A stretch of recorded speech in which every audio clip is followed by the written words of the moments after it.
Go! Ang hirap sinilin na.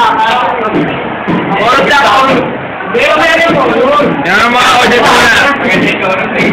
Isinilin sa ating po, pinalapin ng aking lolo, pinabayaan ang ama ko, kaya naman naging gato, namulat sa kasalanan, sinunguhin na sa gitna, nagdasa ng kalaha, hindi ko na alam. Hindi ko nais maging gato, kaya naman nagbago. Mag-aaral na inisip ang aking solusyon, upang mabuting tao, ang aking matular. Sabi nila, nagmana daw sa ama, wala pa kailan sa aking kapwa, ngayon ay nagbalik, at aking patunayan, na hindi siya masama.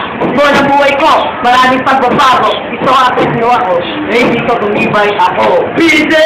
Mukha kaming salamin. Pise!